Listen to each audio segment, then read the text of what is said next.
And now, I will read to you a story that is not in the biblical text because I wrote it. It is a Midrash, a Jewish legend, based on what I just read from the biblical text. Joseph stood in Goshen, in Egypt, waiting for his family to arrive. He was waiting for his father Jacob and the other 70 family members who were coming to Egypt to escape the famine. Joseph had not seen his father in years. Since that time that he was thrown in a pit and sold to the Egyptians, that time so long ago. And now, Joseph eagerly awaited the arrival of his father and his brothers. As soon as the chariot approached, Joseph presented himself to Jacob, and they embraced and wept together, father and son. Jacob looked at Joseph and said, "My son, now that I see that you are alive and well, I can die." Joseph looked at his father in disbelief and said, "No, father, this is a time to choose life.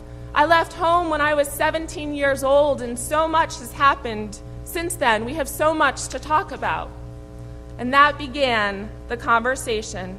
Jacob and Joseph spent hours just talking, father to son and son to father.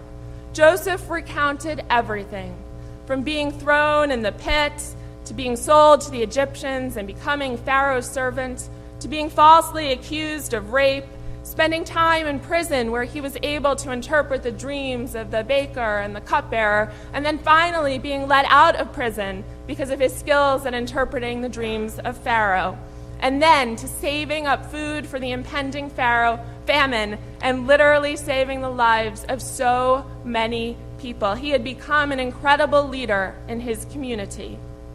So Jacob listened to his son for a while, and then he paused and responded. "When I last saw you, Joseph, you were just some self-centered adolescent. You were just a dreamer. I thought you would never mature. You were such an arrogant child. You told your brothers that I favored you more than them. You told stories of your dreams to make yourself feel better and to make everyone else feel worse." Joseph responded, saying, "No, father, I am the same person in many ways still."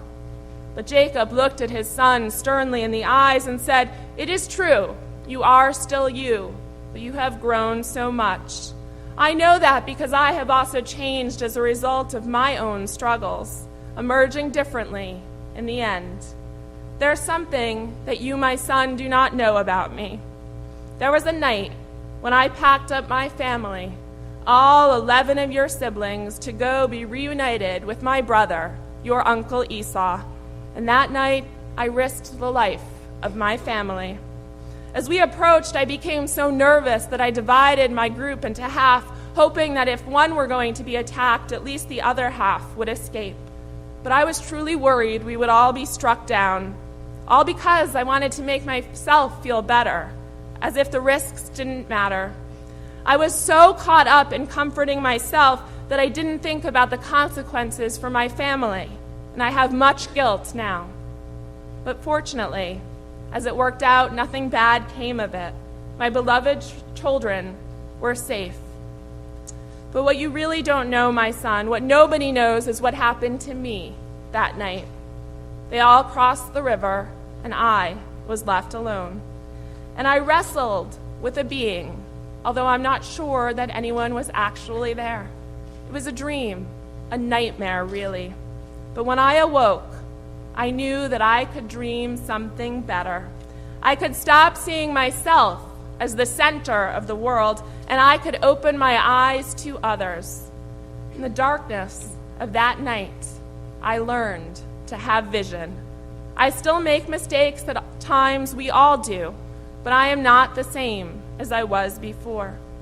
As I listened to you, I realized that my moment at the river was like your moment in that pit. The experience changed my life. I actually chose to change my life as a result of that experience. That same thing happened to you, Joseph. You are now able to look beyond yourself. You reached out to others, the cupbearer and the baker, while you were in prison. You were compassionate, and you learned not just to listen to your own dreams, but to listen to the dreams of others. You were able to use your skill to save the lives of so many people during the famine, and you saved our family.